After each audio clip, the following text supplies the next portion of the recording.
This edition of the Ridley Report is brought to you by BikeAllTheWay.com.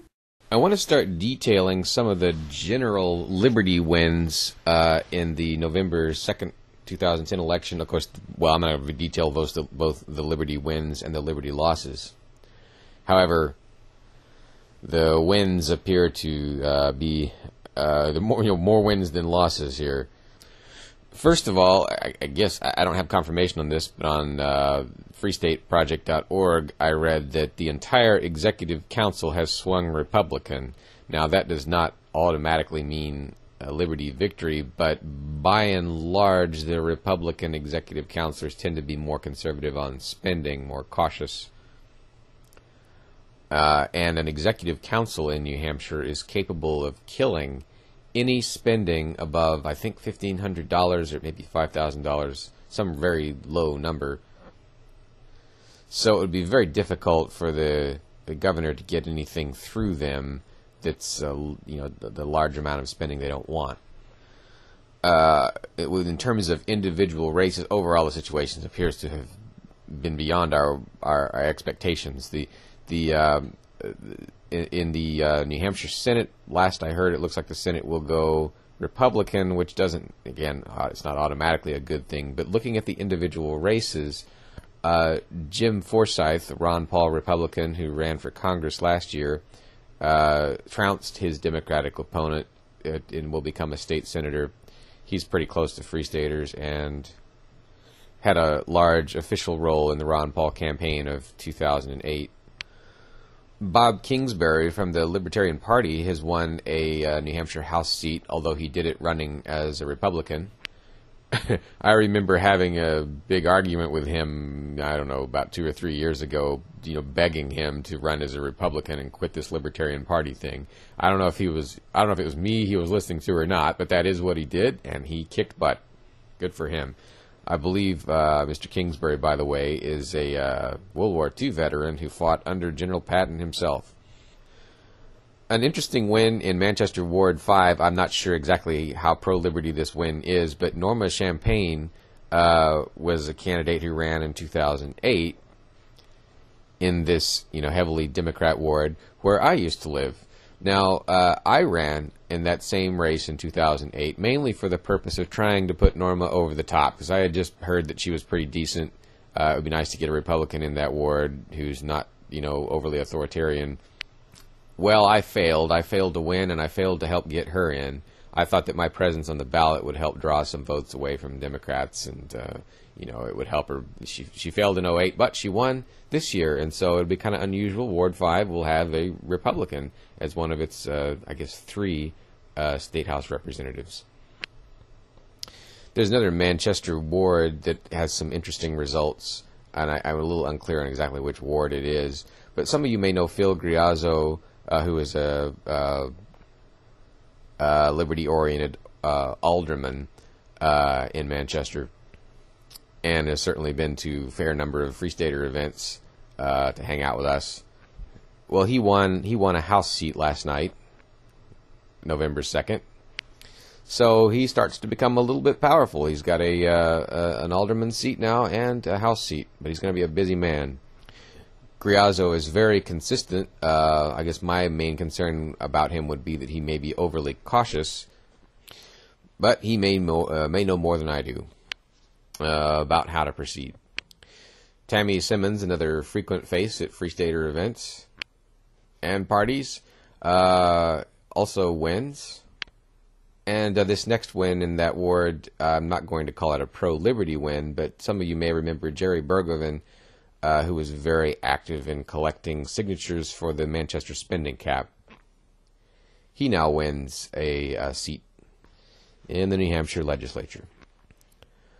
In Concord, a number of Liberty candidates, in fact, this is kind of a very interesting situation, all of the Republican candidates running in Concord were Liberty Movement candidates.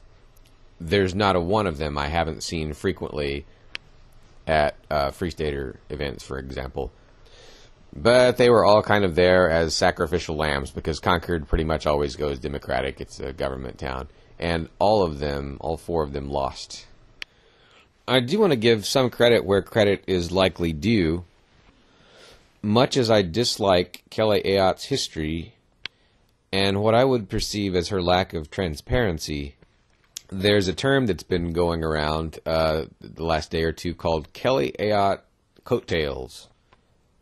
It appears that her popularity and high percentages had an impact lower down on the ballot.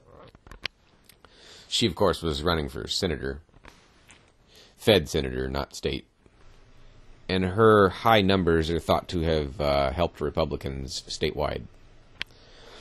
Though national Republicans and Kelly Ayotte may be authoritarian, when they do well, the state Republicans do well too.